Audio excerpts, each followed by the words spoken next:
Conveyor belts screaming at 3 a.m., thousands of mackerel sliding past frozen hands, a factory floor that never stops moving, and it's floating 200 miles from shore. The constant drone of industrial freezers, hydraulic winches groaning under the weight of nets holding hundreds of tons of catch.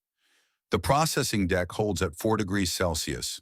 The freezer holds drop to -26, cold enough to freeze 250 tons of fish solid every 24 hours.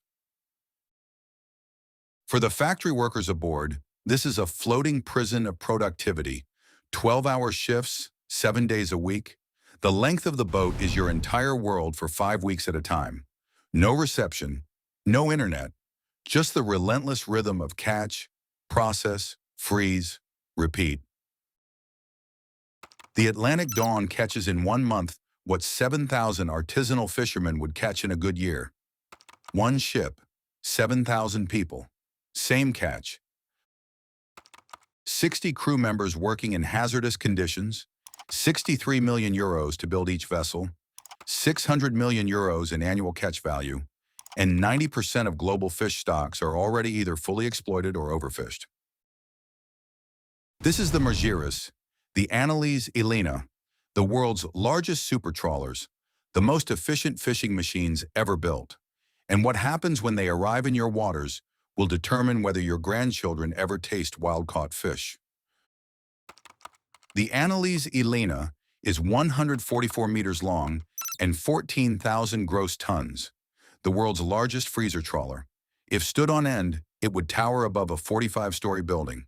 The Margiris trails trawl nets 600 meters long and 200 meters wide when fully deployed, large enough to span 13 jumbo jets lined up wingtip to wingtip. Nothing in their path escapes. The net catches everything: the target species, the bycatch, the dolphins, the seals, the turtles, the seabirds. Everything that was in that water column comes up. The fish never touch human hands until they're frozen solid. Vacuum pumping systems move the catch from net to holding tanks without physical handling. Pump intakes insert into the catch as the net approaches the vessel. Controlled vacuum draws fish through pipes into refrigerated seawater tanks. The fish experience no crushing weight, no physical trauma. They arrive aboard intact and alive, and the factory takes it from there. The processing deck runs 24 hours a day. Over 50,000 individual fish per hour are automatically sorted, graded, processed, and frozen into 20-kilogram blocks, while the ship is already hunting the next shoal. 7,000 tons of frozen fish storage, enough for 18 million meals, means the vessel never needs to return to port until the hold is completely full. Voyages last up to 5 weeks. Powering a full industrial freezer plant while propelling a vessel this size required a dedicated solution. The Atlantic Dawn uses twin engines and twin propellers, highly unusual in fishing vessels, specifically so the factory and the ship operate on independent power systems. One for movement, one for processing. Neither can be sacrificed for the other. The engineering is extraordinary, but engineering doesn't ask where the fish come from. And in the waters off West Africa, there was an answer to that question before the ships arrived. Sheikh Muhammed Salim Biram is 69 years old. He was born in Nouamgar, on the coast of Mauritania in West Africa, into a family that had fished the same waters for generations. He watched what happened when the industrial fleets arrived. In the past, he said, the fishes used to come very close to the beach. Today, the fishermen go far out on the sea and often come back empty-handed. My neighbors come to me and complain because they haven't caught anything. But what can I do against the government? They brought the Chinese into the country. They steal our fish and make meals for their pigs while our people don't have enough to eat. Before industrial fishing transformed Mauritanian waters, the fishing sector provided over 50% of Mauritania's entire foreign exchange earnings, 10% of GDP, approximately 30,000 jobs, 25,000 of them in local small-scale fishing.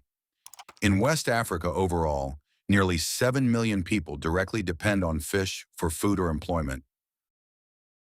A 24-meter traditional fishing pirogue, manned by 35 fishermen, can catch up to 35 tons in a good run.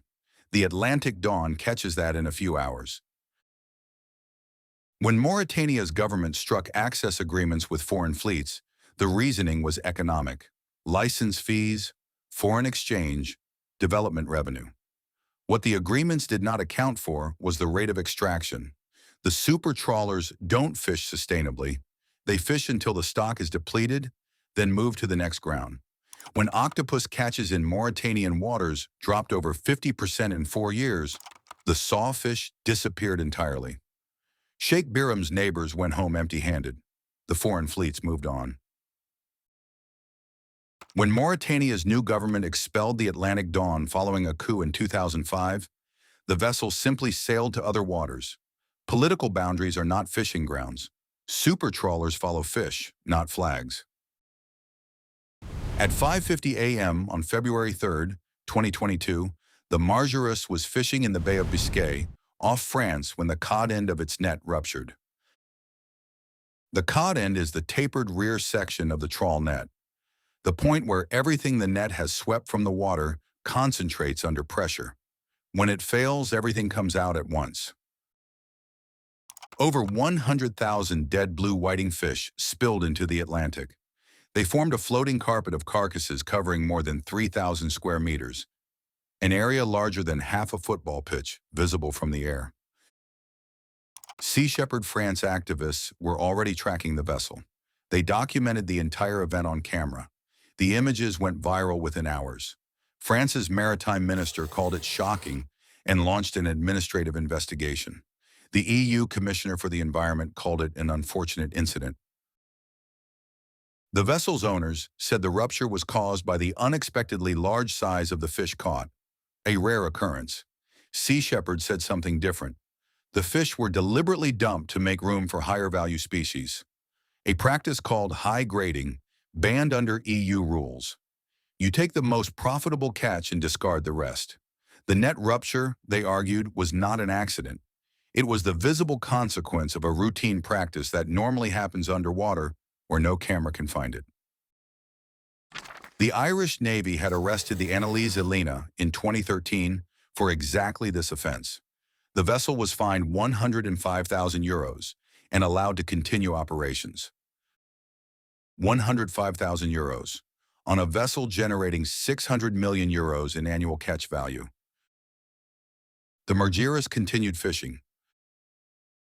In 2012, the Margiris, operating under the temporary name Abel Tasman, arrived in Australian waters with government authorization to catch 18,000 tons of jack mackerel and redbait.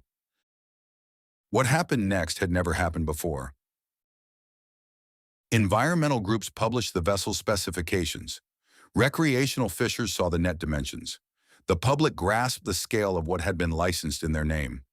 Over 100,000 signatures appeared on petitions within days. The story reached every major Australian news outlet. The political pressure became impossible to absorb. The Australian government passed emergency legislation banning super-trawlers over 130 meters from Australian waters. The Margiris left without catching a single fish. 2 years later, in November 2014, a scientific study confirmed what protesters had feared. The vessel would have caused disproportionately high negative impact on Australian marine ecosystems. The ban became permanent. The scientists had been right. The ban covered Australian waters. The Margiris moved on to Chile. When the UK raised concerns about super-trawler activity, the ships were already fishing in French waters. The Atlantic Dawn was expelled from Mauritania and sailed to Ireland. There is no international framework that follows these vessels across jurisdictions. Each country can refuse entry. No country can stop them from operating in the next country's waters or in international waters beyond any country's reach. Super-trawlers follow fish, not flags, and 90% of global fish stocks are already either fully exploited or overfished. Sheikh Muhammed Salim Biram still lives in Nuamar. His sons are fishermen. They go further from shore than their fathers did, and they come back with less. The fish that used to come close to the beach have not come back. The super-trawlers are still operating. The Margiris is registered in Lithuania, owned by a Dutch company, fishing under whatever flag serves its schedule. The Annelies Elena has sailed under Irish, Norwegian, and Polish registration.